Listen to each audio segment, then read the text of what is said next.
Në një shtëpi të vogël në periferi të Tiranës, mbi një dollap të vjetër grumbullohej pluhur, aty ku dikur qëndronte një kuti e fshehur. Brenda saj ndodhej diçka që mund të thërriste në dyshim gjithçka që mendonim se dinim për Vaçe Zelën. Pas varrimit të saj, kur turmat hoqën dorë nga lotët dhe ktheheshin në shtëpitë e tyre, dikush hyri në këtë banesë të fshehtë. Një banesë për të cilën as familja e saj më e afërt nuk dinte gjë. Fqinjet mbajnë mend atë natë. Ishte një vjesht e ftohtë e vitit 2014, kur dëgjuan zhurmën e dyerve që hapeshin me forcë. Një makinë e zezë u largua ngadalë, pa drita. Çfarë gjendej në atë kuti? Përse askush nuk foli kurrë për këtë apartament të vogël me perdet e mbyllura.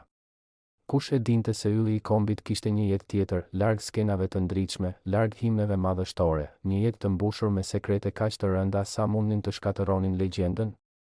Sot, pas dekadash heshtjeje, do të zbulojmë çfarë fshihej vërtet pas atij buzëqeshje së përjetshme. Çfarë fshenin ata që e quanin veten miqtë e saj? Dhe si, ditën që Shqipëria qante për humbjen e zërit më të bukur të gjeneratave, dikush tjetër numëronte miliona. Vaçe Zela lindi në një kohë kur Shqipëria mbyllej si guask nga bota. Ishte viti 1939.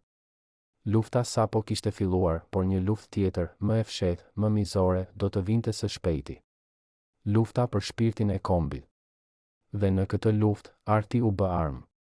Artisti u bë ushtar pa uniform. Ajo ishte fëmia e një familjeje të thjeshtë nga Lushnja. Babai punonte në fusha, nëna qepte rroba për fqinjët. Por kur Vaçe hapi gojen për herë të parë në shkollën fillore dhe këndoi një këngë popullore të vjetër, mësueset pushuan së foluri. Zëri i saj nuk ishte thjesht i bukur.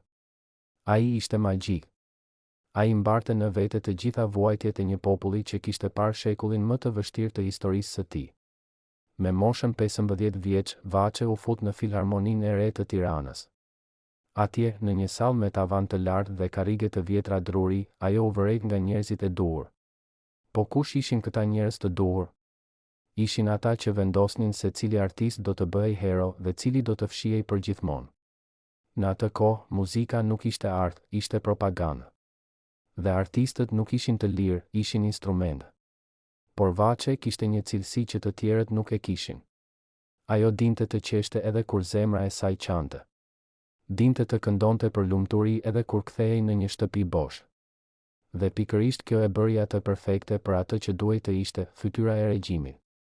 Në fillim të viteve 60, emri i saj u bë i njohur në çdo shtëpi shqiptare. Këngët e saj kalonin nëpër radio çdo ditë. Por çfarë nuk dinin njerëzit ishte se pas çdo këngëje qëndronte një komitet. Një komitet që lexonte çdo fjalë, analizonte çdo notë, kontrollonte çdo emocion. Nëse Vaçe gabonte, nëse këndonte me shumë trishtim ose me shumë pasion, ajo thirrej në zyrën e partisë. Atje, në ndritat e forta, pyetej, përse qave kaq shumë kur këndove atë vers? Apo përpiqesh të tregosh diçka tjetër? A ke harruar se çfarë do të thotë të jesh artist i popullit? Dhe Vaçe ulte kokën. Kërkonte falje. Premtonte se herën tjetër do të buzëqeshte më shumë. Por në shtëpi, kur mbyllte dyert dhe hiqte kostiumin e shkëlqyeshëm të skenës, ajo shihte në pasqyrë një fytyrë të huaj. Një fytyrë që shtirte kaq mirë sa që vetë e kishte harruar se kush ishte vërtet. Por diçka e mrekullueshme ndodhi. Me gjithë zinxhirët, me gjithë censurinë, me gjithë frikën, zëri i saj mbante gjallë shpresën. Kur Vaçe këndonte për dashurinë, njerëzit mendonin për dashuritë e tyre të humbura. Kur këndonte për atë dheun, ata mendonin për vendlindjet që nuk mund t'i vizitonin më. Ajo ishte e vetmja mënyrë që njerëzit mund të qanin pa u arrestuar. Dhe regjimi e kuptoi këtë. E kuptoi se Vaçe Zela nuk ishte thjesht një këngëtare. Ajo ishte një drogë. Një iluzion i lumturisë në një botë ku lumturia ishte e ndaluar. Kështu, ata e bën atë të paprekshme. E dërguan në koncerte ndërkombëtare. E veshën me fustanet më të mira që mund të gjenden. I dhan një apartament në qendër të Tiranës. Dhe kur ajo pyeste, kur guxonte të pyeste përse nuk mund të udhëtonte pa gardë, përse letrat e saj lexoheshin para se t'i arrinin marrësit, përse vajza e saj nuk mund të luante me fëmijë të tjerë, atyre u përgjigjnin me një buzëqeshje të ftohtë. Sepse ti je pasuria e kombit, Vaçe. Dhe pasuria duhet mbrojtur. Por mbrojtur nga kush? nga armiqt jashtë, apo nga vetja e saj? Kjo pyetje do ta ndiqte Vaçe Zelën për gjithë jetën e saj. Dhe do ta niqte edhe atë që ajo donte më shumë se gjithçka, vajzën e saj të vetme, Brikenën. Kush ishte vërtet i burgosur në atë apartament luksoze? Kush e dëgjonte çdo bisedë? Dhe çfarë ndodhi atë ditë kur Vaçe u kthye në shtëpi me fytyrën në lodh dhe gojen e mbyllur për herë të fundit? Viti 1983. Vaçe Zela qëndron në skenën e Pallatit të Kongreseve në Tiranë para 8.000 njerëzve. Dritat janë kaq të forta sa ajo mezi i sheh fytyrat në radhët e para. Por i ndjen shikimin e tyre të uritur për një copë shpresë, për një sekond harrese. Orkestra fillon. Ajo ngre mikrofonin. Dhe në atë moment, vetëm për një sekond, mendja e saj është diku tjetër. Në një dhomë të vogël spitali ku një mjek me sy të lodhur po i shpjegon diçka me zë të ulët. Një diagnozë që ajo nuk guxon ta përsëris as në mendje. Por pastaj zëri i saj del si gjithmonë, i pasur, i plot, i pamposhtur. Ajo këndoi për dashuri dhe lumturi. Dhe askush nuk e dinte se zemra e saj po e tradhtonte çdo nodh. Në kulisa, pas perdes së rënd të kadifes së kuqe, qëndronin njerëzit që e dinin.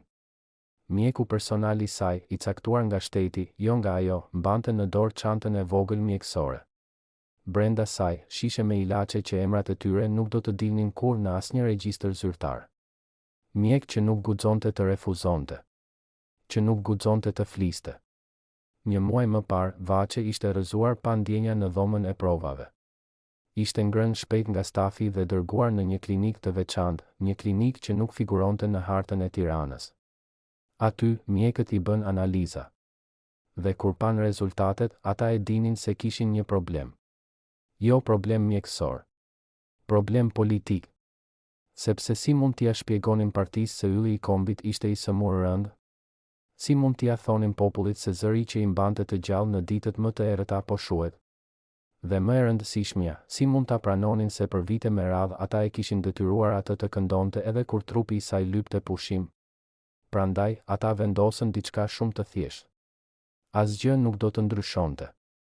Koncertet do të vazhdonin. Turnet do të vazhdonin. Dhe Vaçe Zela do të qeshte dhe do të këndonte si gjithmonë. Por në kartelen e saj mjekësore, atë që mbahej në një dollap të kyçur në Ministrinë e Shëndetësisë, u shtua një notë e vogël me shkrim dore. Nota thoshte, qëndrimja e pacientes duhet mbikëqyrur nga stafi i autorizuar. Asnjë ndërhyrje mjekësore pa aprovim nga lart. Çfarë do të thoshte kjo në gjuhën e thjeshtë? Do të thoshte se Vaçe Zela nuk kishte më të drejtë mbi trupin e saj. Ajo vazhdonte të udhëtonte. Në Jugosllavi. Në Rumani. Në Bullgari. Në koncertet ndërkombëtare ku Shqipëria donte të tregonte se kishte kulturë, kishte art, kishte liri. Por çdo udhëtim ishte një vuajtje. Dhimbjet në gjoks bëheshin më të forta. Lodhja nuk largohej as pas një nate të plot gjumi. Dhe zëri, ai zër që kishte bërë të qanin miliona, filloi të dridhej.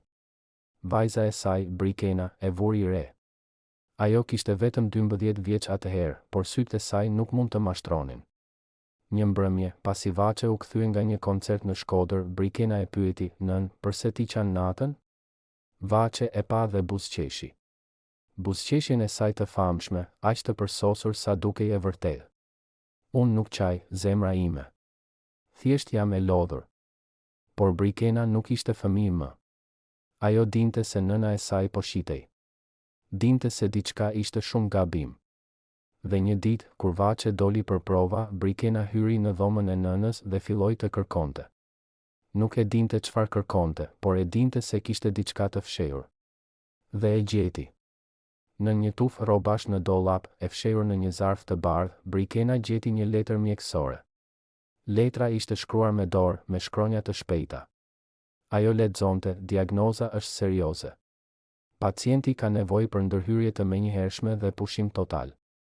Në rast se vazhdon aktiviteti fizik intensiv, rreziku është fatal. Letra ishte datuar 3 muaj më parë. Brikena e lexoi përsëri. Dhe përsëri.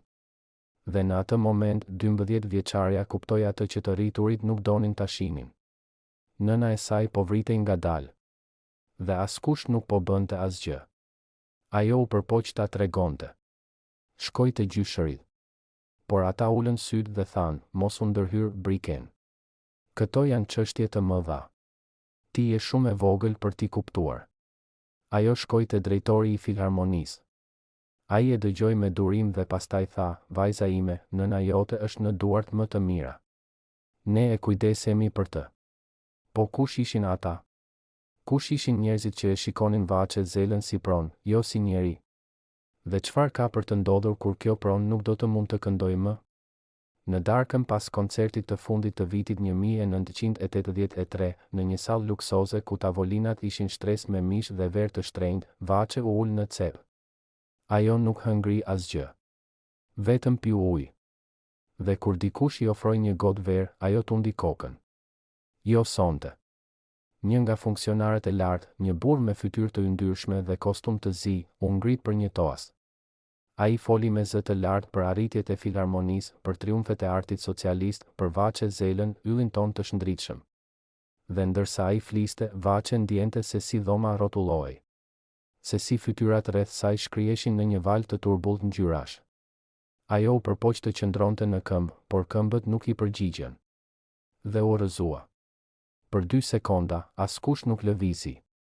Pastaj turma u ngrit. Dikush thiri mjekun.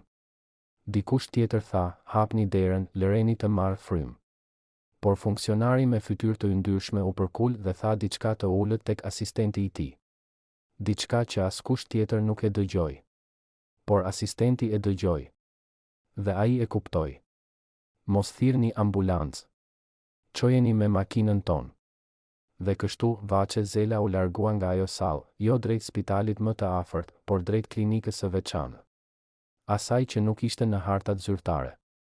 Ku mjekët nuk pyesnin pyetje. Kur Brikena erdhi për ta parë të nesërmen, ajo nuk e lejuan të hynte. Një infermiere me fytyrë të ftohtë i tha, nëna jote pushon. Mos se shqetëso. Por Brikena e dëgjoi zërin. E dëgjoi nga korridori. Një zë të dobët, të thyrë, që po i lutej dikujt, ju lutem, më lejoni të pushoj. Vetëm një javë. Një muaj. Çfarë do? Dhe pastaj një zë mashkullor, i prerë si thik. Ti nuk mund të pushosh, Vaçe. Kombi ka nevojë për ty. Kush ishte ai burr? Pse ai vendoste për jetën e nënës së saj? Dhe ku ishin ata që thonin se e donin Vaçe Zelën? Përgjigja do të zbulohej shumë më vonë. Kur të ishte shumë vonë. Në fillim të viteve 90, kur sistemi filloi të çarmatosej dhe muret filluan të bien, Vaçe Zela mendoi se së fundi kishte ardhur koha për të qenë e lirë. Diktatura po shëmbej. Njerëzit dilnin në rrugë. Statuja e diktatorit u rrëzua në sheshin kryesor të Tiranës dhe turma duartrokiti si të ishin çliruar nga një magji e errët. Por për Vaçe, asgjë nuk ndryshoi. Sepse atje ku të tjerët pan liri, ajo pa vetëm kaos. Atje ku të tjerët pan shpresë, ajo pa vetëm pasiguri. Dhe atje ku të tjerët pan fund, ajo pa diçka shumë më të tmerrshme, vazhdimin. Njerëzit që e kishin kontrolluar për dekada nuk zhdukën magjisht. Ata thjesht ndërruan emra. Ndërruan tituj. Por fytyrat mbetën të njëjta. Dhe duart që mbanin zinxhiret e saj, mbetën po ato duar. Në vitin 1992, Vaçe u ftua në një takim urgjent.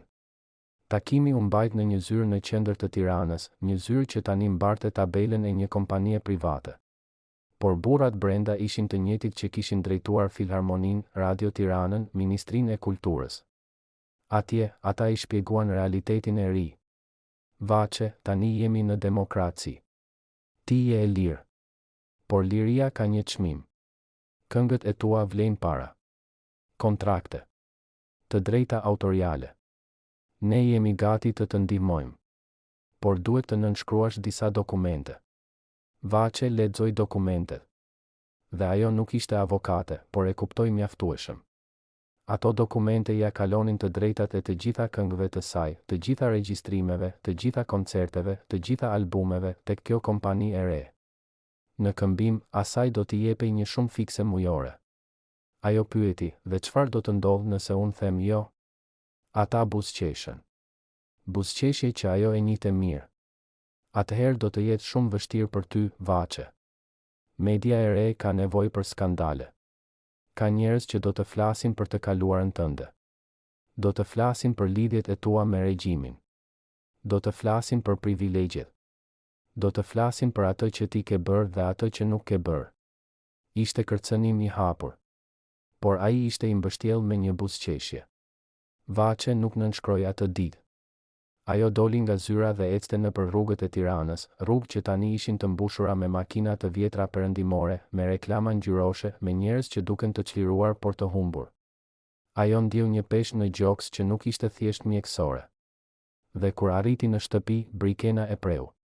Nëna e saj ishte më e bardhë se zakonisht. Syt i trishte më shumë se zakonisht. Çfarë ndodhi? Pyeti Brikena. Vaçe donte të fliste. Donte t'i tregonte vajzës së saj të gjithë të vërtetën, për vitet e burgosur në skenë, për diagnozat e fshehura, për kërcënimet, për zinxhiret që nuk i kishte hequr kurrë. Por në vend të kësaj, ajo tha, asgjë, zemra ime. Thjesht jam e lodhur. Dhe Brikena e kuptoi. Ajo tashmë nuk ishte më vajza 12 vjeçe. Tani ishte grua e re 22 vjeçe. Dhe ajo e dinte se nëna e saj po tradhtohej përsëri, por këtë herë nga ata që e quanin veten demokrat. Vitet që pasuan ishin një ulje e ngadalt në ferr. Vaçe filloi të pranonte se gjendja e saj po përkeqësohej. Ajo kishte filluar të ketë vështirësi në frymëmarrje edhe gjatë bisedave të thjeshta. Zëri i saj, ai zë që kishte qenë gjëja më e fortë në jetën e saj, tani dridhej edhe kur fliste me zë të ulët. Por turnet nuk u ndalen. Sepse tani nuk ishte më partia që e detyronte të këndonte. Tani ishte tregu. Organizatorët e koncerteve thonin, Vaçe, njerëzit të duan. Ata duan të dëgjojnë. Ti detyron kësaj populli. Dhe ajo shkoi. Shkoi në sallat e mbushura me njerëz që kërkonin një copë nostalgjie, një kujtime të kohërave kur gjithçka dukej më e thjeshtë. Ata duar trokitën. Qan. Dhe Vaçe qeshi dhe buzëqeshi. Por pas skenës, ajo mbështetej në mur për të mos rënë. Një mbrëmje, pas një koncerti në Durrës, ajo u rrëzua përsëri. Këtë herë më keq. Ambulanca e çoi në spital. Mjekët thanë, nëse nuk pushon, ju keni muaj të jetës. Brikena thiri organizatorët. Thiri prodhuesit. Ajo u lut, ju lutem, lëreni nënën time të pushoj. Ajo po vdes. Ata e dëgjuan me simpatin. Dhe thanë, ne kuptojmë. Por kontratat janë nënshkruar. Nëse ajo nuk shfaqet, do të humbë gjithçka. Shtëpinë. Pensionin. Gjithçka. Vaçe e dëgjoi këtë. Dhe në atë moment, ajo mori vendimin e fundit. Ajo thiri avokatin e saj, një burr të moshuar që kishte qenë mik i familjes prej vitesh. Dhe i tha, më bëj një testament. Të gjitha të drejtat e mia, këngët, albumet, regjistorimet, shkojnë tek vajza ime, Brikena. Askush tjetër. Avokati e shkroi. Vaçe e nënshkroi. 2 dëshmitar e vërtetuan. Dokumenti u ruajt në një zarf të vuluar dhe u la në duart e avokatit. Por dikush tjetër e dinte. Një javë para se Vaçe Zela të vdiste, në zyrën e avokatit hyri një vizitor. Ishte një nga burrat që kishte qenë në atë takim vite më parë, njëri prej tyre që kishte buzëqeshur dhe kërcënuar në të njëjtën kohë. Ai kërkoi të shohë testamentin. Avokati refuzoi. Dokumenti është privat. Vizitori nxorri një pako me disa dokumente. Ai solli disa dokumente nga e kaluara e avokatit, dokumente që mund ta komprometonin atë nëse do të bëheshin publike. Avokati, i shantazhuar nga e kaluara e tij, heshti. Pas një ore debati të heshtë, vizitori doli me një kopje të testamentit. Vaçe Zela vdiq në mëngjesin e 6 shkurtit 2014. Ajo ishte 74 vjeç. Trupi i saj i lodhur së fundi pushoi. Dhe për një moment, Shqipëria ndaloi. Televizioni transmetoi lajmin me zë të thyrë. Njerëzit dolën në rrugë dhe qanë. Por ndërsa varrimi përgatitej, ndërsa turma mblidhej për t'i dhënë lamtumirën e fundit, dikush tjetër po përgatitej për diçka tjetër. Varrimi u mbajt 2 ditë më vonë. Mijëra njerëz erdhën. Brikena qëndroi pranë arkivolit të nënës së saj, duke mbajtur një buqet me trëndafila të kuq. Fytyra e saj ishte bosh. jo nga mungesa e dhimbjes, por nga teprica e saj. Dhe ndërsa turma këndonte këngët e Vaçes, ndërsa lotët rrëdhonin si lumenj në një zyrë të largët në Tiranë, një grup njerëzish u ulën rreth një tavoline.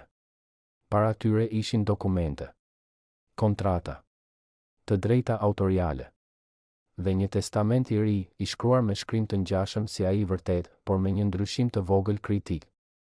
Emri i Brikenes nuk ishte më atje. Në vend të saj ishte emri i një kompanie. Një kompanie që sapo ishte regjistruar një ditë më parë. Kush nënshkroi këto dokumente false?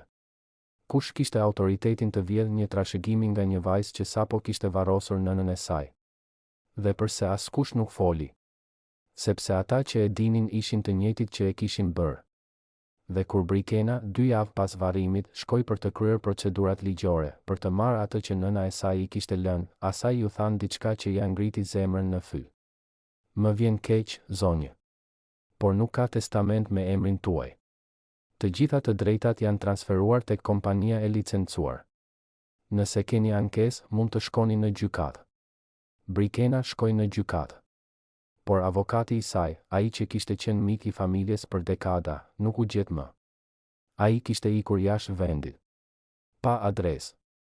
Pa telefon. Dhe dokumentet që Brikena solli si provë u shpallën të pavlefshme. Sepse nënshkrimi i nënës së saj, thonë ekspertët, nuk përputhej. Natyrisht që nuk përputhej. Sipas Brikenes, ai nuk ishte nënshkrimi i vërtet i nënës së saj. Sot, më shumë se 10 vjet pas vdekjes së Vaçes Zelës, Brikena jeton në një apartament të vogël në periferi. Ajo nuk ka para. Nuk ka asgjë nga ajo që nëna e saj fitoi gjatë gjithë jetës. Ndërsa kompania që mori trashëgimin vazhdon të fitojë miliona çdo vit nga këngët e Vaçes. Ata shesin albume, lejojnë licenca, organizojnë koncerte kujtimore. Dhe kur pyeten për Brikenen, ata buzëqeshin dhe thonë, çështje gjyqësore të vjetra, të zgjidhura ligjërisht. Por çfarë ka ndodhur në të vërtetë? A ishte ky vetëm një konflikt ligjor, apo diçka më të errët? Një vjedhje e organizuar nga ata që e kishin kontrolluar Vaçes Zelën gjatë gjithë jetës së saj dhe që nuk donin ta lëshonin as pas vdekjes? Brikena e di përgjigjen. Ajo ka jetuar me të çdo ditë që nga ajo mëngjesi e shkurtit. Dhe tani, për herë të parë pas të gjitha këtyre viteve heshtjeje, ajo guxon të flasë. Sepse historia e nënës së saj nuk duhet të varet nga ata që e shfrytëzuan. Historia duhet të tregojë të vërtetën, edhe nëse ajo e vërtet është e dhimbshme, e errët dhe e pafalshme. Në orën 8 të mbrëmjes, 3 ditë para se Vaçe të mbyllte sytë përgjithmonë, një burr u shfaq në derën e dhomës së saj në spital. Askush nga stafi nuk e njohu. Ai nuk ishte mjek. Nuk ishte familjar. Nuk kishte leje për vizitë. Por askush nuk guxoi ta ndalonte. Ai hyri pa trokitur. Mbyllte derën pas vetes. Dhe qëndroi atje, në atë dhomë të vogël me erë dezinfektanti dhe ajër të rënd, për pothuajse 20 minuta. Infermierja që kalonte nëpër korridorin e dëgjoi zërin e Vaçes. Ajo nuk fliste. Ajo ulërinte. Një ulërim të përmbajtur, të thyer, si dikush që po I merret gjithçka dhe nuk mund të bëj asgjë. Kur burri doli, fytyra e tij ishte e qetë. Ai e rregulloi kravatën, I hodhi një shikim të shkurtër infermierës dhe eci drejt ashensorit pa shikuar mbrapa. Në dorë mbante një zarf të vogël krem. Një zarf që nuk e kishte kur hyri. Infermierja hyri te Vaçe menjëherë pas tij. E gjeti të shtrirë në krevat me sytë e hapur por të fikur. Asnjë lodh. Asnjë fjalë. Vetëm heshtje. Një heshtje kaq e thellë sa dukej sikur diçka brenda saj kishte vdekur para se trupi të ndjek. Kush ishte ai burr me kravatë të errët? Çfarë I tha Vaçes që e bëri të ulëriste kaq dëshpërimisht? Dhe çfarë ndodhej në atë zarf që ai mori me vete? Brikena mori vesh për këtë vizitë vetëm muaj më vonë, kur një infermiere e ndërgjegjshme, e cila tashmë ishte larguar nga puna, vendosi së fundit të fliste. Ajo tha me zë të ulët, duke shikuar përreth si të kishte frikë, unë nuk dija se kush ishte ai. Por kur dola nga ndërrimi dhe pash në regjistrin e vizitorëve, emri I tij nuk ishte shënuar. Sikur ai kur nuk kishte qenë atje. Por kishte qenë. Dhe kjo vizitë e fshehtë, në orët e fundit të jetës së Vaçes, ndryshoi gjithçka. sepse një ditë më vonë testamenti që Vaçe kishte nënshkruar pranë avokatit të besueshëm u shtuk nga sirtarët e tij. Dhe në vend të tij shfaqej një dokument tjetër, një testament i ri me nënshkrim të rregullt, por me përmbajtje plotësisht të ndryshme. A kishte qenë ajo vizitë e fundit një kërcënim? Një shantazh? Apo thjesht një mesazh i fundit për t'i treguar Vaçes se edhe në vdekje, ajo nuk do të ishte e lirë? Kur Brikena u përpoq të hetonte më tej, ajo u ndal nga policia. Jo nga ata që merrnin rishfet ose ishin korrupt, por nga ata që merrnin urdhra. Dhe urdhrat vinin nga shumë lart. Aq lart sa askush nuk guxonte të pyeste pse. Një zyrtar i lartë i Ministrisë së Kulturës i tha hapur, nëse nuk ndalon me këto akuza, do të kesh probleme. E kaluara e nënës tënde nuk është aq e pastër sa mendon. Ka shumë gjëra që mund të dalin në drigë. Gjëra që nuk do t'i bëjnë mirë kujtimit të saj. Ishte një kërcënim i mbështjellë me fjalë të buta. Por Brikena e kuptoi. Nëse do të luftonte për trashëgimin e nënës, ata do të shkatëronin kujtimin e saj. Do të nxirrnin në shesh çdo dobësi, çdo bashkëpunim të detyruar me regjimin, çdo moment kur Vaçe kishte heshtuar sepse nuk kishte pasur zgjidhje tjetër. Dhe kështu Brikena u detyrua të zgjedhë drejtësia për nënën e saj ose dinjiteti i kujtimit të saj. Ajo zgjodhi kujtimet.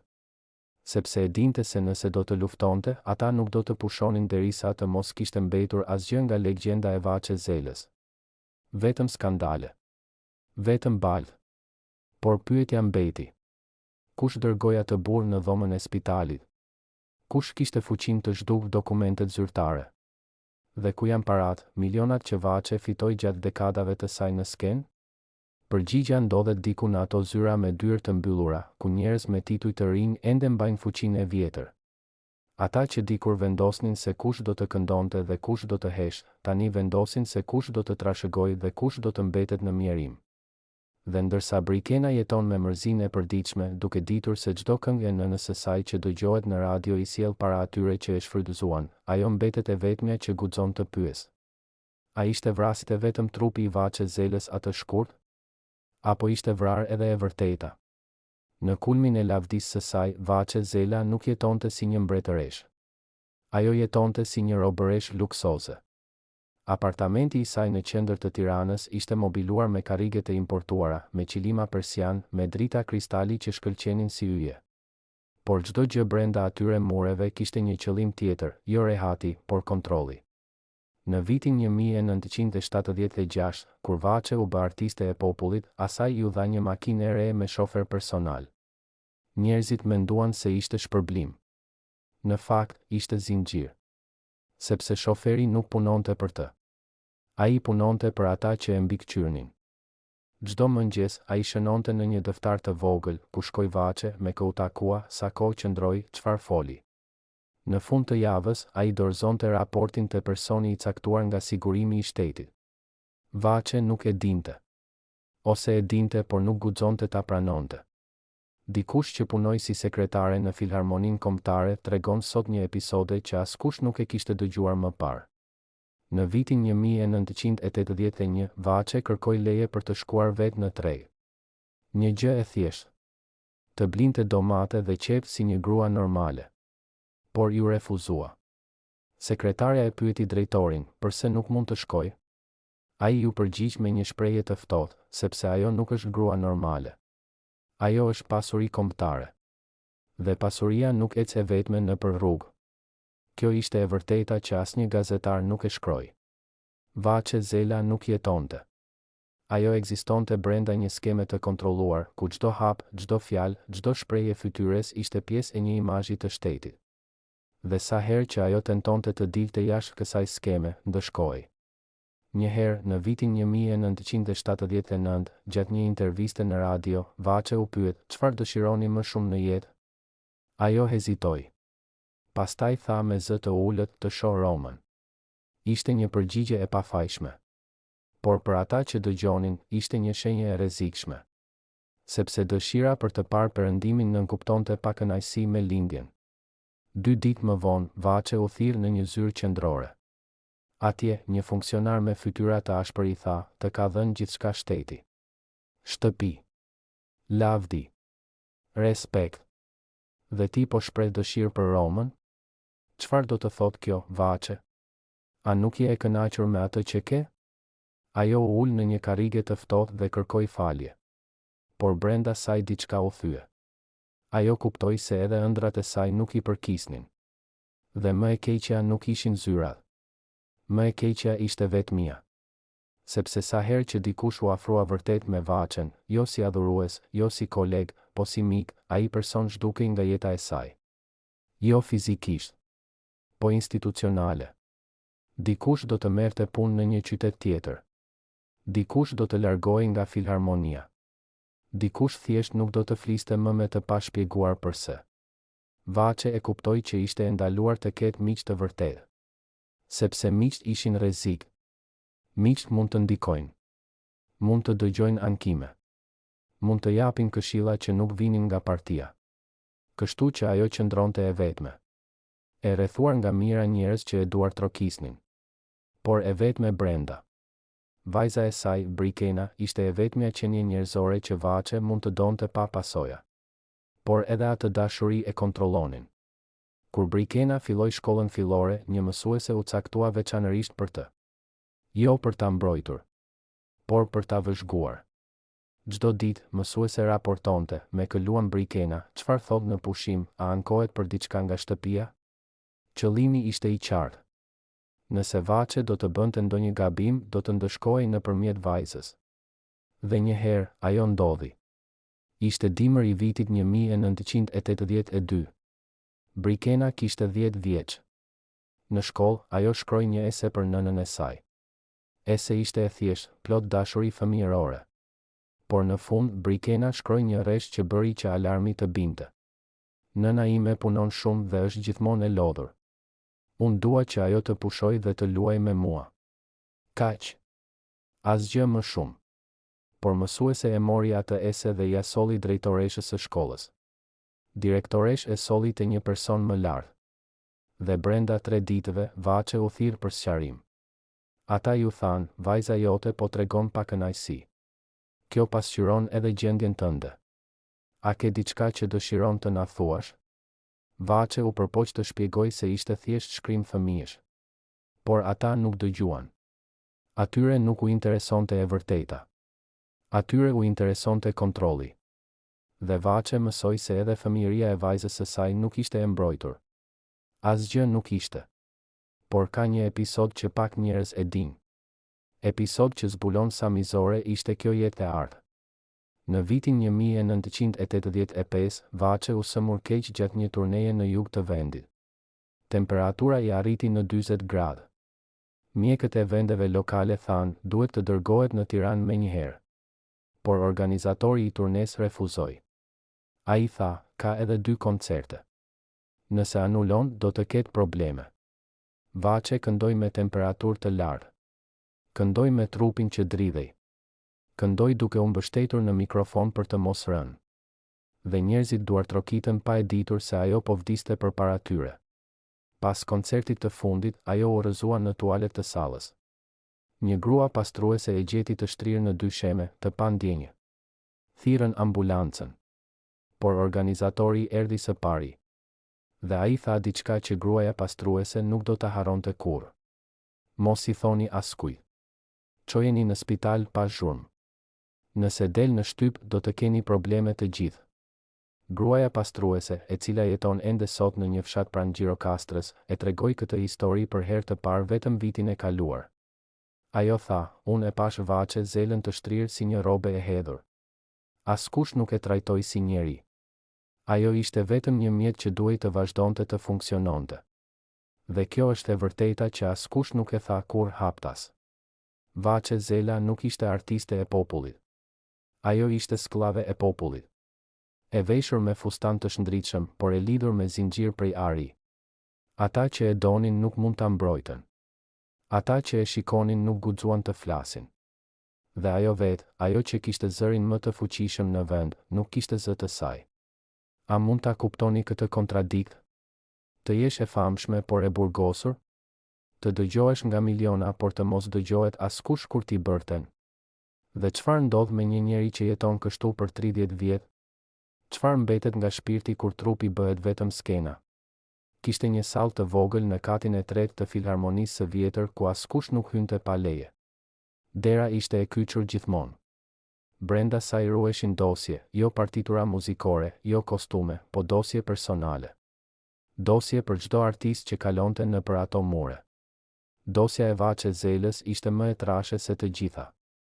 Brenda saj ndodheshin raporte vjetore nga vëzhguesit. Shënimet e takimeve private.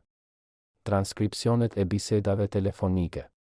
Edhe fotografi të bëra në momente kur ajo nuk e dinte se ishte duke u fotografuar. Në disa prej tyre, Vaçe duke e lodhur, me sy të lodhur dhe fytyrë të rënduar. Në të tjera, ajo qante. Ato foto nuk ishin bërë për kujtim. Ato ishin bërë si provë se edhe artisti i popullit ka momente dobësie që duhen monitoruar. Një ish punonjës i drejtorisë së kulturës, i cili kërkoi të mbetet anonim, ka dhënë një dëshmi shokuese. Ai thot, ajo dosje nuk ishte vetëm për Vaçen. Ishte për të gjithë ata që mund të ndikoheshin prej saj. Familja, miqt, edhe fqinjët. Nëse dikush i afrohej shumë, automatikisht hapej një nëndosje për atë person. Ishte një rrjet kontrolli që nuk kishte fund. Dhe kush e drejtonte këtë rrjet? Jo një person, por një strukturë, një sistem që funksiononte si organizëm i gjallë. Kishte njerëz në Ministrinë e Kulturës që vendosnin se cilat këngë do të këndoheshin. Kishte njerëz në sigurimin e shtetit që mbikëqyrnin jetën private. Kishte njerëz në administratën e filharmonisë që ndëshkonin çdo devijim të vogël. Por mbi të gjithë ishte dikush tjetër. Dikush që nuk e shihte askush. Që nuk fliste drejt për drejt me Vaçen. Por që vendoste gjithçka. Disa i quanin komisari. Të tjerë koordinatori. Askush nuk e dinte emrin e vërtetë. Por të gjithë e dinin që ai ekzistonte. Sepse kur diçka ndodhte, një ndryshim i papritur në program, një anulim i papritur i koncertit, një transferim i papritur i një kolegu, gjithmonë dilnin fjalët. Ka ardhur urdhri nga lart. Vaçe e dinte për këtë figurë. Ajo nuk e kishte takuar kurrë. Por e ndjente. Ndjente peshën e shikimit të tij edhe kur ishte vetëm. Edhe kur ishte në shtëpi. Edhe kur qante në errësirë. Një mbrëmje të vitit 1987, Vaçe erdhi në shtëpi pas një prove të gjatë. Ishte vonë. Brikena flinte tashmë.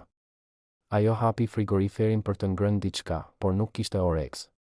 U ul në karrigen pranë dritares dhe shikoi jashtë. Në rrugën poshtë, një makinë e zezë qëndronte e ndezur. Askush nuk zbriti. Askush nuk lëvizi. Por ajo makinë qëndronte atje, çdo natë, në të njëjtin vend. Vaçe e dinte që ajo makinë nuk ishte rastësi. Ajo ishte një mesazh. Ne jemi këtu. Gjithmonë. Dhe ti nuk je kur vetëm. Një javë më vonë, ajo u përpoq të bëjë diçka të çmendur. Një akt kryengritjeje të vogël, të parëndësishëm për të tjerët, por gjigant për të. Ajo vendosi që të refuzoj një koncert. Ishte koncert i organizuar në një fabrikë metalurgjike në Elbasan. Salla ishte e vogël, mbyllte rënd, e mbushur me tym. Vaçe kishte kënduar atje më parë dhe çdo herë kthehej me kokën që i dhemte dhe frymëmarrjen e vështirë. Ajo e dinte që gjendja e saj mjekësore po përkeqësohej. Dhe kjo herë, ajo vendosi të thoshte jo. Thiri drejtorin e filharmonisë dhe i tha, nuk mund të shkoj. Ju lutem, gjeni dikë tjetër. Drejtori heshti për një moment. Pastaj pyeti, a je e sëmur? Jo. Thjesht jam e lodhur. Atëherë nuk ka arsye. Por unë kam nevojë për pushim. Pushimi do të vijë pas koncertit. Vaçe insistoi. Për një moment të çuditshëm, ajo ndjeu një forcë që nuk e kishte ndjer prej vitesh. Forca të thosh jo. Forca të mbroj veten. Por ajo forcë zgjati vetëm 5 minuta. Sepse 2 orë më vonë, dikush trokiti në derën e saj. Ishte një burr me kostum gri. Ai nuk u prezantua. Thjesht hapi një dosje dhe i tregoi një fotografi. Një fotografi të Brikenas duke dalë nga shkolla. Burri tha, vajza juaj është shumë e bukur. Do të ishte e tmerrshme sikur diçka t'i ndodhte. Vaçe e kuptoi menjëherë. Nuk ishte nevojë të thuhen më shumë fjalë.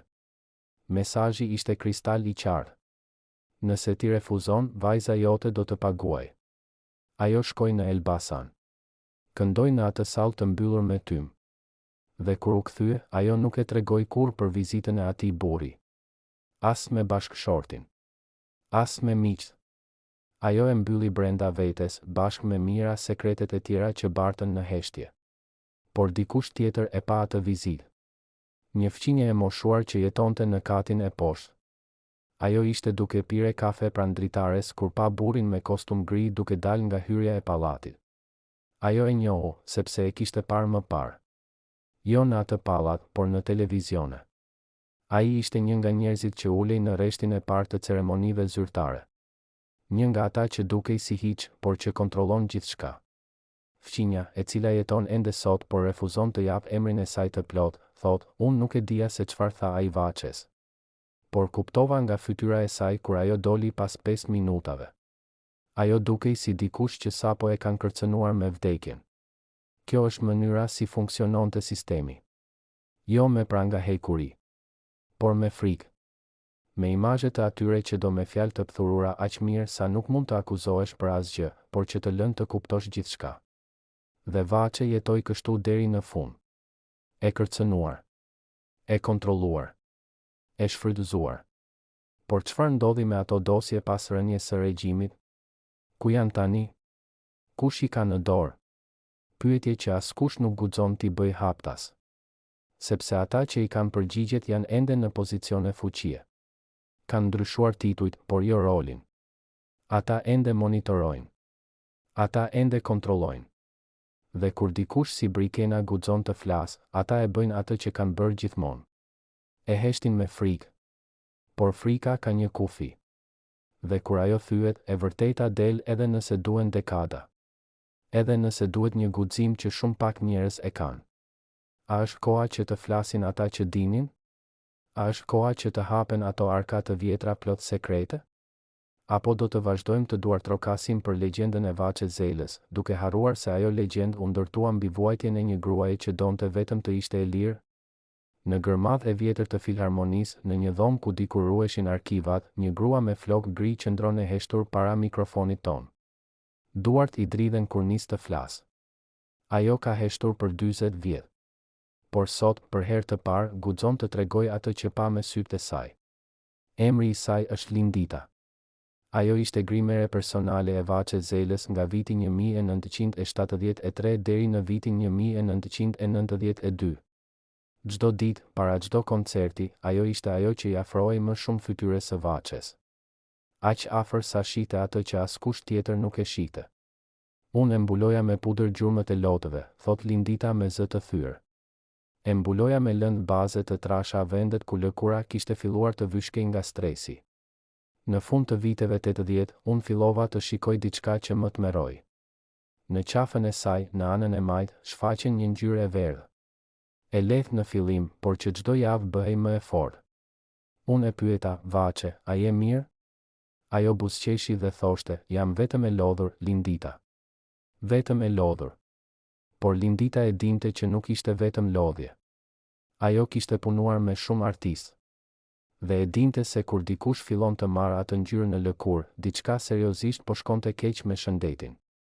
Një ditë, Lindita mori guximin dhe i foli drejtorit të Filharmonisë. Ajo tha, Vaçe ka nevojë për kontroll mjekësor. Diçka nuk është në rregull. Drejtori e shikoi me sy të ftohta dhe ju përgjigj, ti je këtu për të pikturuar fytyra, jo për të bërë diagnoza. Bëj punën tënde dhe mos ndërhyr në gjëra që nuk të përkasin. Lindita u tërhoq. Por nga ajo ditë, ajo filloi të mbante shënime të fshehta. Në një dëftar të vogël që e mbante në çantën e saj, ajo shkruante data, gjendja e lëkurës së Vaçes, ngjyra e syve, shenjat e lodhjes. Ajo nuk e dinte pse e bënte këtë. Ndoshta sepse ndjente që një ditë dikush do të pyeste, kush e dinte? Kush pa? Dhe pse askush nuk bëri asgjë? Në vitin 1988, Lindita pa diçka që e bëri të ulërinte brenda. Para një koncerti të madh në Pallatin e Kongreseve, ndërsa po i aplikonte grim Vaçes, ajo vuri re se dora e këngëtares dridhej pa ndaluar. Kur Lindita e mbajti për ta qetësuar, e ndjeu të ftohtë si akull, megjithse në dhomë ishte ngrohtë. Vaçe, ti je e ngrirë. Duhet të shkojmë tek mjeku tani. Vaçe tundi kokën ngadalë dhe pëshpëriti, nëse unë nuk dal në skenë sonte, Brikena do të paguaj. Ata më thanë. Më thanë saktësisht çfarë do të ndodhë. Prandaj ti do të më ndihmosh të dukem mirë. Dhe unë do të dal atje. Edhe sikur të jem duke vdekur. Lindita e pikturoi. E stolisi. E bëri të dukej si një yll. Por kur Vaçe doli në skenë, Lindita qau në dhomën e gjerimëve. Sepse e dinte që po ndihmonte në një krim të ngadalshëm. Krim që askush nuk do ta quante kurrë krim. Pas asaj nate, Lindita u përpoq të fliste me familjen e Vaçes. U takua me një kushërir që vinte shpesh në Tiranë. Ajo i tregoi për shënimet e saj, për simptomat, për gjithçka. Kushëriri e dëgjoi me vëmendje dhe pastaj tha, të faleminderit që kujdesesh për Vaçen. Por mos u shqetëso. Ajo është në duar të mira. Duar të mira? Pyeti Lindita. Cilat duar? Ato që e detyrojnë të këndoj edhe kur trupi i saj po bie? Kushëriri nuk ju përgjigj. Thjesht u largua. Dhe kur nuk foli përsëri me Linditën. Por historia nuk mbaron këtu. Sepse Lindita ruajti ato shënime. I fshehte në një kuti metalike në bodrumin e shtëpisë së saj. Dhe kur Vaçe vdiq në vitin 2014, Lindita dëshiroi t'i jepte ato shënime Brikenas. Sepse ato ishin provë se nëna e saj kishte qenë e sëmur për vite dhe askush nuk kishte bërë asgjë. Por para se të arrinte ta bënte këtë, shtëpia e Lindites u grabi. Në mes të ditës. Askush nuk e pa grabitësit, ose kështu pretendon Lindita. Policia tha se ishte rast i rastësishëm. Por e çuditshme ishte që grabitësit nuk morën televizorin, nuk morën argjendërin, nuk morën stolidh. Ata morën vetëm kutinë metalike nga bodrumi. Lindita u bindë se dikush e kishte monitoruar. Dikush e dinte që ajo ruante prova.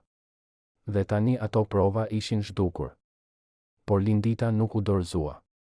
Ajo shkroi përsëri gjithçka që mbante mend. Shkroi datat. Shkroi shenjat. Shkroi bisedat. Dhe e ruajti në një vend të ri, në shtëpinë e motrës së saj në Durrës. Atje, askush nuk e dinte. Dhe sot, sipas Lindites, ajo dëftar ende ekziston, e fshehur në një vend të sigurt. Dhe ajo që thuhet atje është e tmerrshme. Data 10 shkurt 1988, ngjyra e verdhë ka përhap në faqe. Syt janë të nxehura. Duart dridhen edhe kur pushon. Data 23 qershor 1989, e pyeta nëse kishte parë mjek. Tha se mjeku nuk guxonte të fliste. Se ata që e kontrollonin nuk lejonin. Data 5 janar 1990, Vaçe më tha diçka që më bëri të ngri. Ajo tha, Lindita, nëse diçka më ndodh, ti duhet ta dish. Ata nuk do të më lënë të iki kurrë. Edhe kur të vdes, ata do të më mbajnë. Çfarë donte të thoshte ajo me këto fjalë?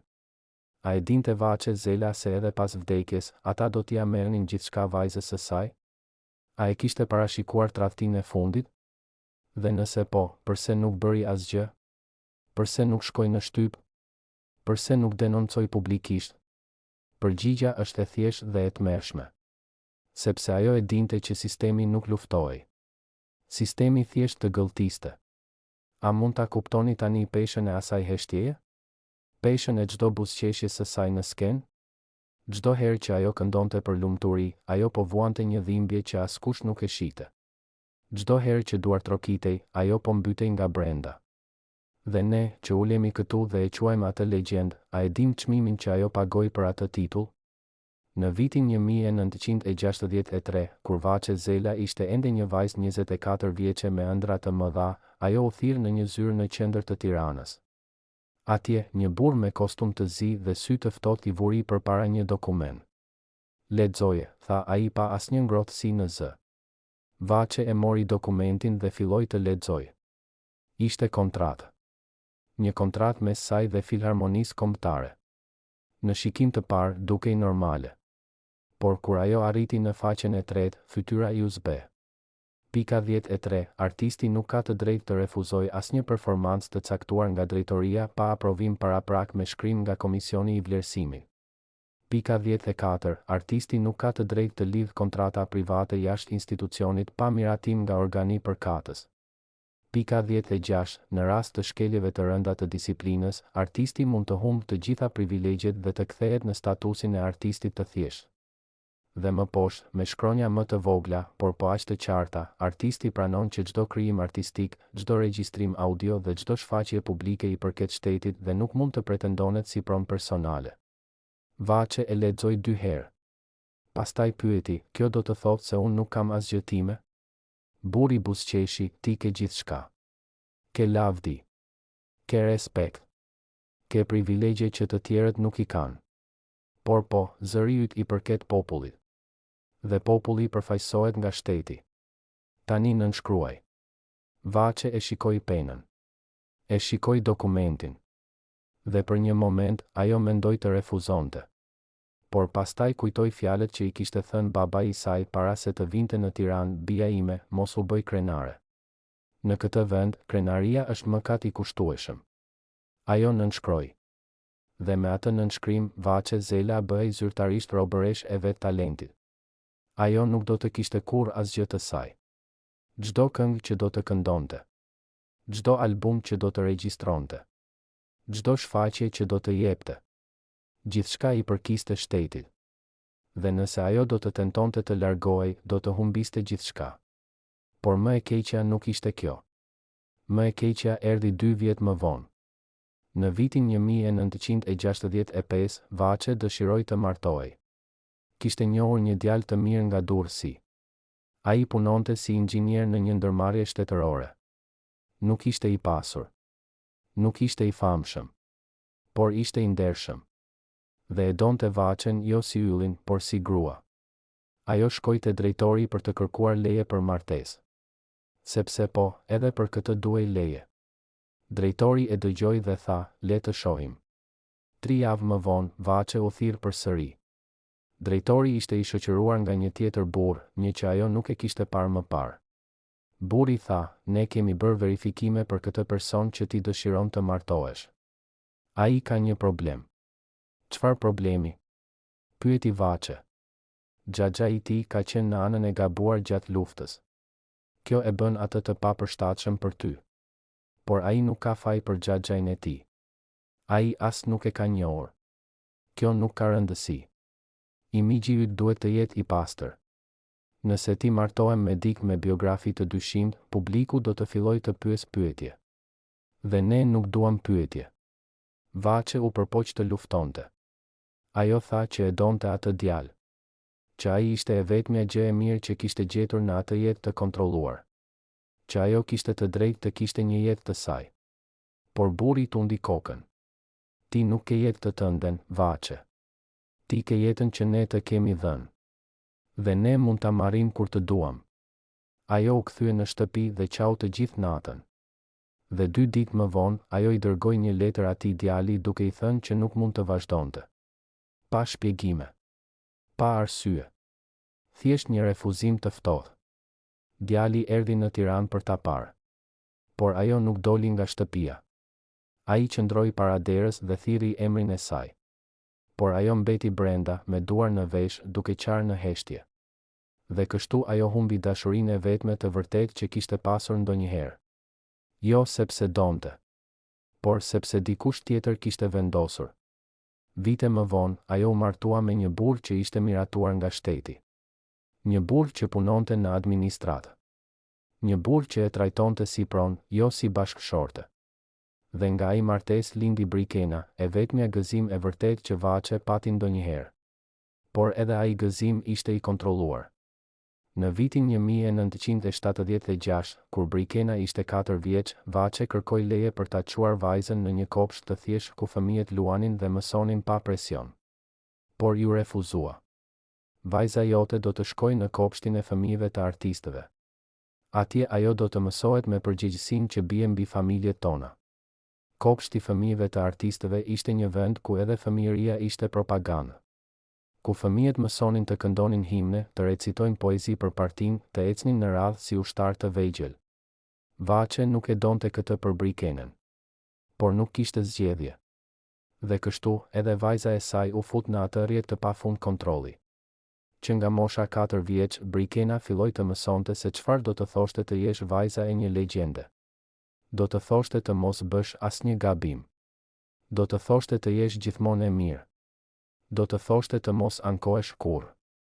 Dhe kur Brikena një herë tha në kopsht, nëna ime është gjithmonë e lodhur, mësuese e raportoi menjëherë.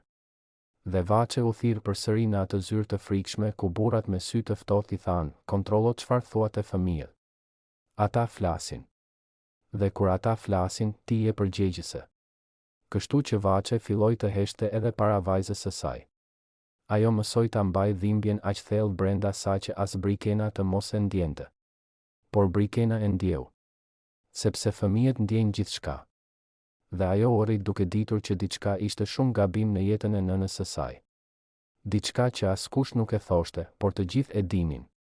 Dhe tani, kur Brikena përpiqet të gjejë drejtësinë për nënën e saj, ajo nuk lufton vetëm për para. Ajo lufton për atë që i është vjedhur nga fëmijëria e saj, e drejta të dëgjojë të vërtetën. E drejta të dijë që nëna e saj nuk ishte thjesht një yll i shkëputur nga jeta reale. Ajo ishte një grua që u plaços nga brenda, por që buzëqeshi sepse askush nuk e lejonte të qante. A e kuptoni tani pse kjo histori është aq e rëndësishme? Sepse kjo nuk është vetëm historia e Vaçes Zelës. Kjo është historia e të gjithë atyre që jetuan në një sistem që i shfrytëzonte talentin, që i vodhi dashurinë, që i vodhi të drejtën për të zgjedhur. Dhe nëse ne nuk e tregojmë këtë histori tani, ajo do të zhduk si ato dokumenta të vjedhura nga shtëpia e Lindites.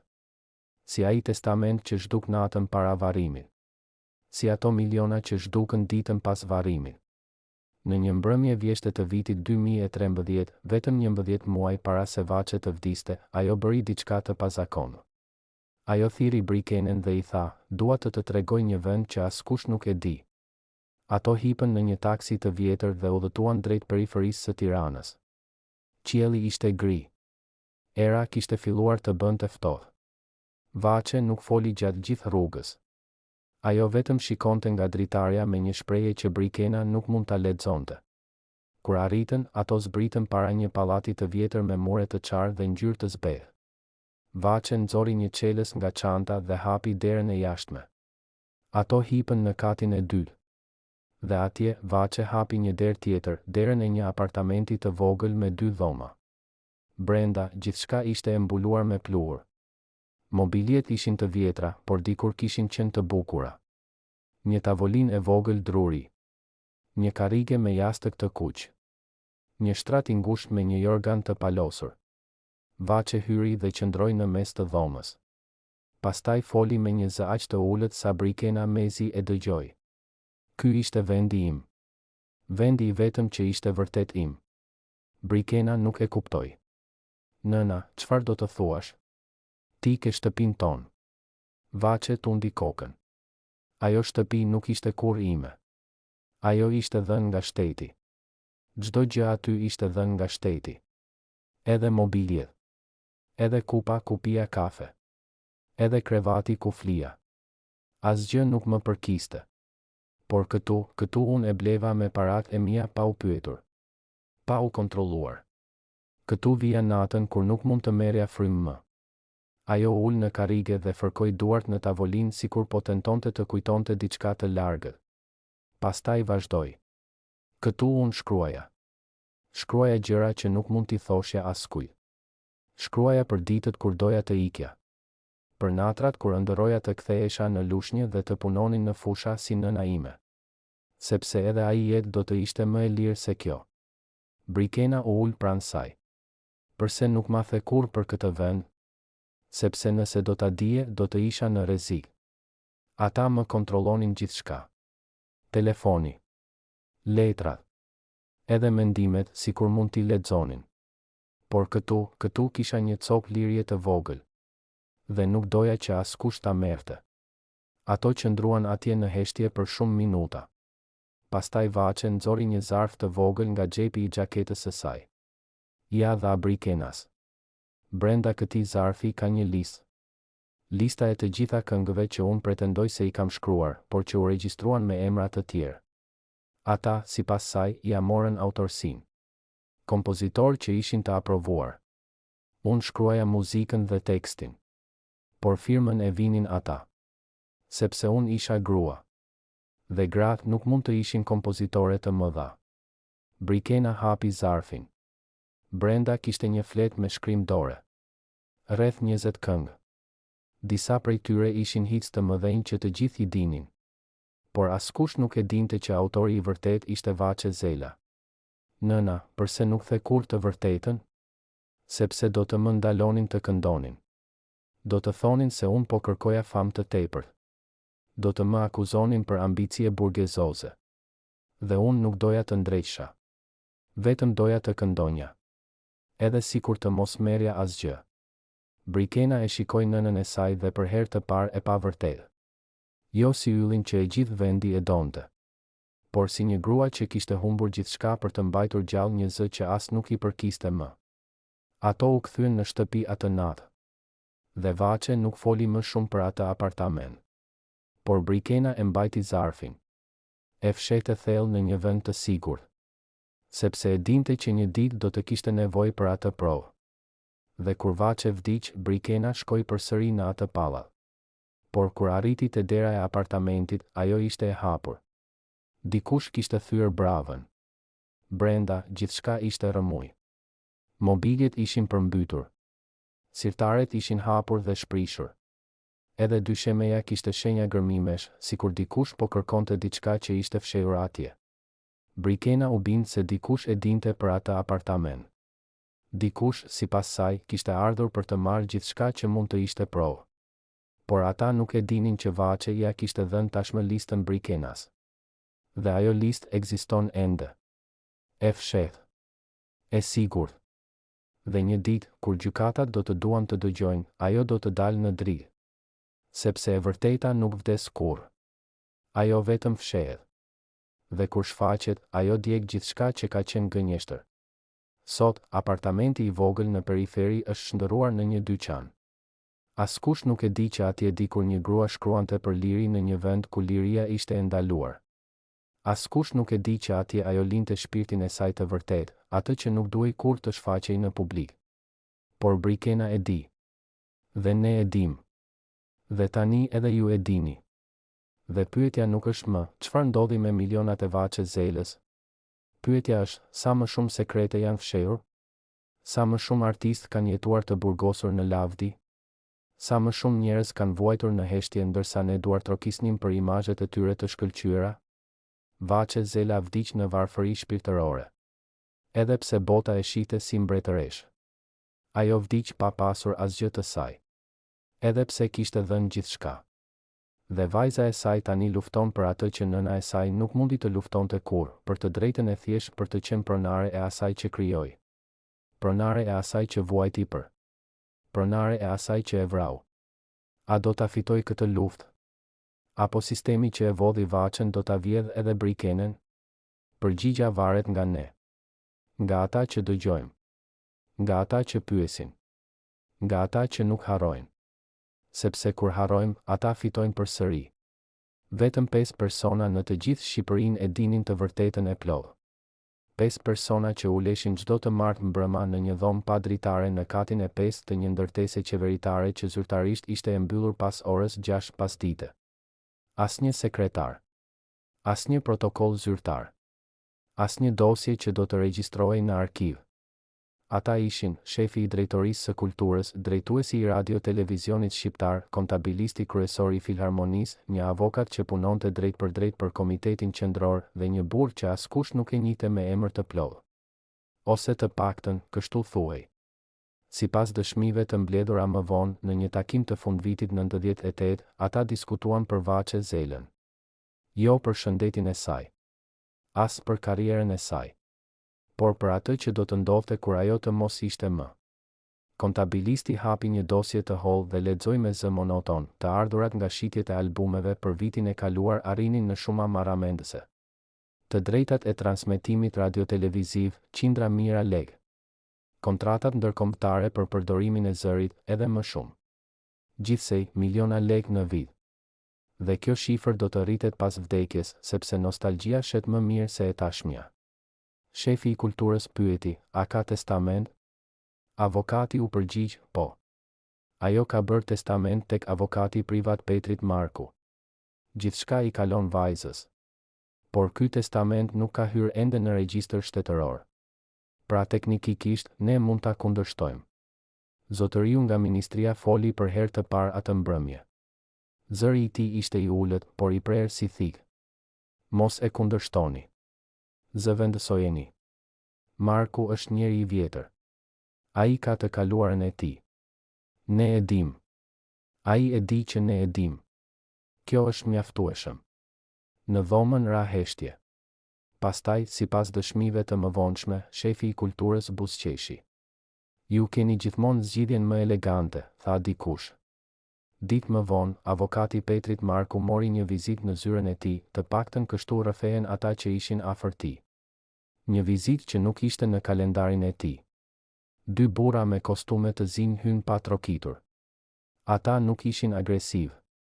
Ata ishin shumë të qetë. Dhe kjo ishte më e frikshme. Njëri nga ta nxori një zarf dhe e vuri në tavolinë. Brenda, fotografi të vjetra që sipas dëshmitarëve ishin nga vitet e 50. Fotografi ku Petrit Marku, atëherë 22 vjeç, qëndronte në një turm njerëzish që protestonin kundër një vendimi partijak. Ishte një protestë e vogël, e shtypur shpejt. Por fotografit kishin mbetur. Burri foli me zë të butë. Këto janë interesante, zoti Marku. Veçanërisht në një kohë kur media e lirë po kërkon histori për viktimat e diktaturës. Por ne nuk duam të ndërhyjmë. Ne thjesht duam një favor të vogël. Petrit Marku ishte 70 vjeç. Zemra e tij nuk ishte më e fortë. Duart i dridheshin kur pyeti, çfarë doni? Testament i vaçe zelës. Ne do të sjellim një version të ri. Ju thjesht do ta regjistroni si origjinal. Dhe versioni i vjetër do të humbas. Një gabim administrativ. Ndodh shpesh. Por ajo ja besoi mua. Ajo. Burri e ndërpreu. Ajo vdiq, zoti Marku. Të vdekurit nuk kanë besim. Vetëm të gjallët kanë. Dhe ju doni të mbeteni i gjallë, apo jo? Sipas dokumenteve që u zbuluan më vonë, Petrit Marku nënshkroi dokumentin e ri një javë para se Vaçe të vdiste. Ai nuk e pa asnjëherë Vaçen përsëri. Dhe kur ajo vdiq, ai nuk shkoi në varrim. Tha që ishte i sëmur. Në fakt, ai qëndroi në shtëpinë e tij me dyrë të mbyllura dhe dritat e fikura, duke qarë si fëmijë. Por kush ishte autori i atij testamenti të ri? Kush e shkroi me një shkrim kaq të ngjashëm sa vetë Brikena në fillim nuk e vuri re falsifikimin? Ajo grua, sipas hetimeve të mëvonshme, quhej Drita Shehu. Thuaj që ajo kishte punuar për 20 vjet si falsifikatore profesionale për organet e sigurisë. Ajo kopjonte nënshkrime, shkrime dorë, vulosje zyrtare. Ishte aq e mirë sa edhe ekspertët grafonik nuk mund ta dallonin punën e saj nga origjinali. Pasi ra diktatura, Drita u largua në Greqi. Por në vitin 2013 dikush e gjeti. Dikush që e dinte çfarë ajo dinte të bënte. Dhe ja ofroi një shumë që ajo nuk mund ta refuzonte. Sot Drita jeton në një fshat të vogël pranë Janinës. Ajo ka 80 vjeç. Dhe në një intervistë të dhënë një viti më parë për një gazetar grek që po hetonte korrupsionin ballkanik, ajo tha diçka tronditse. Unë nuk e di kush ishte gruaja që vdiq. Por di që dokumenti që më dhanë të falsifikoj ishte testament. Më thanë, duhet të duket sikur e ka shkruar ajo vetë. Dhe unë e bëra. Sepse kjo ishte puna ime. Por tani, kur jam afër vdekjes, e di që ajo punë më bëri bashkëfajtore në një vjedhje. Dhe më vjen keq. Kur Brikena mori vesh për këtë intervistë, ajo tentoi të kontaktonte Dritën. Por numri i saj nuk përgjigjej më. Dhe kur një mik shkoi në atë fshat për ta gjetur, fqinjet thanë, ajo u largua. Erdhi një makinë dhe e mori. Askush nuk e di ku shkoi. A ishte hequr qafe për të heshtur përgjithmonë? Apo thjesht ishte fshehur nga ata që e kishin përdorur? Pyetje pa përgjigje. Por provat vazhdojnë të grumbullohen. Dhe çdo provë e re e bën imazhin më të qartë. Imazhin e një komplotit të organizuar nga njerëz që e konsideronin Vaçe zelën si pron edhe pas vdekjes. Që menduan se vajza e saj nuk meritonte asgjë. Që besuan se ata kishin të drejtë të merrnin gjithçka sepse ata ishin ata që kishin krijuar yllin. Por ata nuk e krijuan Vaçen. Ata e shfrytëzuan. Dhe kur ajo vdiq, ata e shfrytëzuan edhe më keq. Sepse të vdekurit nuk mund të protestojnë. Të vdekurit nuk mund të kërkojnë llogari. Dhe kjo ishte ajo që ata numëronin. Por ata nuk e llogaritën një gjë. Se vajza e Vaçes do të luftonte. Se ajo nuk do të heshte. Se ajo do të kërkonte drejtësi edhe sikur gjithë sistemi të ishte kundër saj. Dhe pyetja që duhet të bëjmë sot është, a jemi ne me Brikenen? Apo jemi me ata që vjedhin edhe kujtimet e të vdekurve? Njerëzit që e njihnin Vaçen në vitet e fundit të jetës tregojnë një detaj të pazakontë. Ajo kishte filluar të fliste me veten. Jo si çmenduri, por si dikush që po përgatitej për një takim të rëndësishëm. Ajo udhëtonte në mëngjeset e hershme drejt një vendi që askush nuk e dinte. Dhe kur kthehej, dukej e qetë. Sikur kishte lënë një bar diku. Atje ku ajo shkonte ishte një vend i pazakontë për dikë si ajo. Ishte një manastir i vogël në kodrat jashtë Tiranës, pothuajse i harruar nga të gjithë. Atje jetonte një murg i moshuar që e njihte Vaçen që kur ajo ishte fëmijë. Emri i tij ishte Atjorgo. Atjorgo kishte qenë njëherë prift i fshatit të lindjes së Vaçes. Por gjatë viteve të ndalimit të fesë, ai ishte dëbuar dhe burgosur. Kur doli nga burgu në fillim të viteve 90, ai kishte vendosur të jetonte në heshtje dhe lutje. Por Vaçe e gjeti. Ajo shkoi tek ai për herë të parë në vitin 2001. Ajo thiri derën e vogël druri dhe kur Atjorgo hapi, ajo ra në gjunjë dhe filloi të qante. Qau për gjithçka që kishte mbajtur brenda për 30 vjet. Qau për jetën që nuk kishte jetuar. Qau për vajzën që po rrinte në mes të një betejë që nuk e kishte zgjedhur. Atjorgo e dëgjoi pa folur. Dhe kur ajo mbaroi, ai tha, Vaçe, ti ke nevojë të falësh. Jo Zotin. Por veten. Sepse ti mendon që ke bërë gabim duke mbetur. Por ti nuk kishe zgjedhje. Dhe të qenurit viktim nuk është mëkat. Por unë ndihem se jam bashkëpunëtore. Ndihem se kam lejuar që të më përdornin. Ti ke mbijetuar. Kjo nuk është bashkëpunim. Është trimëri. Ato fjalë i dhan Vaçes diçka që ajo nuk e kishte pasur prej vitesh. Paqen e brendshme. Dhe nga ai ditë, ajo shkoi tek Atjorgo çdo muaj. Ajo i tregoi gjithçka. Edhe për dokumentet që po përgatiste për Brikenen. Edhe për frikën që ajo ndjente se do ta tradhtojë edhe pas vdekjes. Dhe Atjorgo i tha, atëherë lër një provë që nuk mund ta fshehin. Lër diçka që nuk është në duar të avokatëve dhe të gjyqtarëve. Lër një dëshmi që mund të flas edhe kur ti nuk je më. Vaçe pyeti, si? Atjorgo nxori një kasetë të vjetër magnetike dhe një regjistrues. Fol. Trego gjithçka. Dhe unë do ta ruaj këtu, derisa dikush e duhur të vijë ta kërkoj. Vaçe regjistroi zërin e saj në 3 kaseta. Ajo foli për kontratën që nënshkroi në moshën 24 vjeç. Foli për kërcënimet ndaj Brikenas. Foli për mjekët që nuk guxuan ta trajtonin siç duhej. Foli për takimin e fshehtë me burrin që hyri në dhomën e spitalit 3 ditë para vdekjes dhe që i tha, nëse nuk nënshkruan këtë letër, vajza jote nuk do të marrë asnjë lek pension. Dhe më e rëndësishmja, ajo emëroi emra. Emrat e 5 personave që e kontrolluan për dekada. Emrat që asnjë gazetar nuk kishte guxuar t'i shkruante kurrë. Kur mbaroi, ajo ja dha kasetën Atjorgos dhe tha, kur unë vdes, jepja Brikenas. Jo menjëherë. Prit 6 muaj. Le të shohin nëse do të tentojnë ta vjedhin. Dhe pastaj jepja kasetën. Sepse atëherë ajo do të di se nuk është e vetme. Se nëna e saj ia la të vërtetën. Atjorgo e ruajti atë kasetë në një vend që vetëm ai e dinte. Dhe kur Vaçe vdiq, ai nuk shkoi në varrim. Ai qëndroi në manastir dhe u lut për shpirtin e saj. Por 6 muaj më vonë, kur erdhi koha ta jepte kasetën Brikenas, ndodhi diçka e çuditshme. Atjorgo u sëmur rënd. Një sëmundje e papritur që mjekët nuk mund ta shpjegonin. Ai u dërgua në spital në Tiranë. Dhe ndërsa ai ishte atje, dikush hyri në manastir. Një roje që punonte në manastir tregon se pa dy burra me kostume të zinj duke dalë nga qelia e Atjorgos. Ata mbanin një kuti të vogël. Kur roja pyeti çfarë po bënin, njëri nga ta I tha, jemi dërguar nga familja e Atjorgos. Po marrim sende personale për ta. Por Atjorgo nuk kishte familje. Ai ishte jetim. Kur Atjorgo u kthye nga spitali një javë më vonë, ai kërkoi menjëherë kasetën. Por nuk ishte më atje. Ai ra në gjunjë dhe qau. Pastaj tha me zë të thyrë, Zoti më fal. Unë nuk e mbrojta. Ai dërgoi një letër Brikenas duke I treguar gjithçka. Por letra nuk arriti kurrë. Ajo u ndërpre diku në rrugë. Dhe kur Brikena shkoi personalisht ta vizitonte Atjorgon 2 vjet më vonë, ajo gjeti manastirin bosh.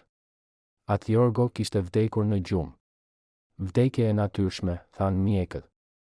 Por një infermiere që e kishte kujdesur në ditët e fundit tregoi një detaj shqetësues. Ai përsëriste një emër përpara se të vdiste. Një emër që askush nuk e njihte. Dhe ai tha, ajo kaset duhet gjetur. Ajo është e vetmja provë. Brikena pyeti, cili emër? Infermierja tha, Dervishi. Ai përsëriste, Dervishi e ka. Dervishi e di. Brikena kërkoi për atë emër. Por nuk gjeti asgjë. Asnjë dervishi në sistemin gjyqësor. Asnjë dervishi në regjistrat e filharmonisë. Asnjë dervishi kun. Deri një ditë, kur një gazetar që po hulumtonte për këtë histori dëgjoi një thashetheme interesante. Një ish punëtor I sigurimit të shtetit, I cili tani jetonte në fshehtësi, përmendi në një bisedë private se kishte pasur një kod emri për njerëzit që merreshin me pastrimin e provave. Kodi ishte Dervishi. Nëse kjo është e vërtet, atëherë ajo kaset nuk është shkatëruar. Ajo është diku, në një arkiv të fshehtë, bashkë me mijëra dokumente të tjera që shteti I vjetër nuk donte t'i shohë askush.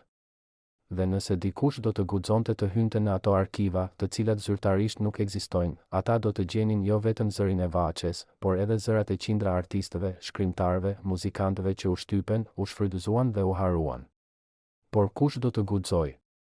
Kush do të hyjë në atë errësirë dhe të nxjerrë të vërtetën në dritë? Përgjigja duhet të jemi ne. Sepse nëse ne nuk e bëjmë, askush nuk do ta bëjë. Disa vite pas vdekjes së Vaçes Zelës, Brikena mori një telefonat nga një numër I panjohur. Zëri në anën tjetër ishte I një burri të moshuar. Ai tha, unë jam njëri prej atyre që nënshkroi vdekjen e nënës suaj. Dhe dua të kërkoj falje. Brikena ngriti. Pastaj e dëgjoi përsëri. Telefonata u regjis automatikisht në telefonin e saj. Burri vazhdoi.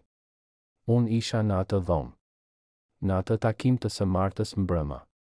Ne vendosëm çfarë do të ndodhte me pasurinë e Vaçes. Ne nënshkruam dokumentet. Unë jam bashkëfajtor. Dhe tani, kur po vdes, nuk mund ta mbaj më këtë barë.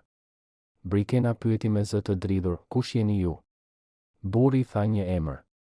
Një emër që Brikena e njihte. Ai ishte ish drejtori I radio televizionit shqiptar. Një prej njerëzve më të fuqishëm të regjimit të vjetër. Një prej atyre që kishte mbijetuar tranzicionin dhe që tani jetonte në një vilë të madhe në jug të vendit.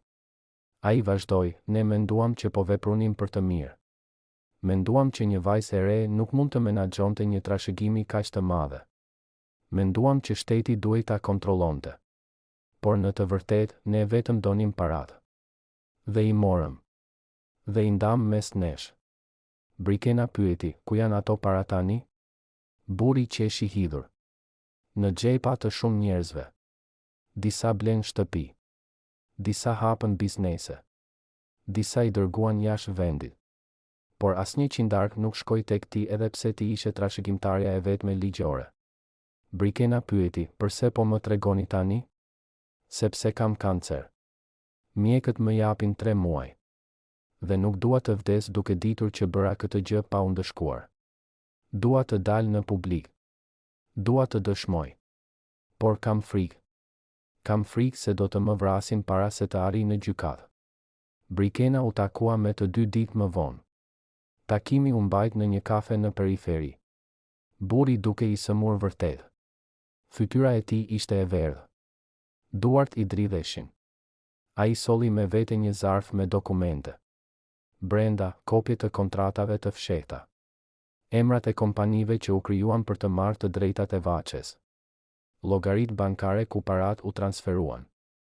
Dhe më e rëndësishmja, emrat e të gjithë përfshirëve. Brikena e mori zarfin. Por kur u kthye në shtëpi, ajo mori një mesazh tjetër nga i njëjti numër. Mos u përpoq të përdorësh ato dokumente. Ata të vëzhgojnë. Nëse shkon në gjykat, ti nuk do të dalësh gjallë. Fshi. Jeto në paqe. Lëre të kaluarën. Brikena kuptoi që burri ishte kërcënuar. Dikush e kishte gjetur. Dikush e kishte frikësuar. Dhe tani ai po e paralajmëronte edhe atë. Por Brikena nuk i fshiu dokumentet. Ajo i kopjoi. I ruajti në vende të ndryshme. Një kopje ia dha një mikut jashtë vendit. Një tjetër ia la një avokati në Kosovë. Një të tretën e postoi në një adresë në Zvicër ku njëte dikë që punonte për organizata të drejtave të njeriut.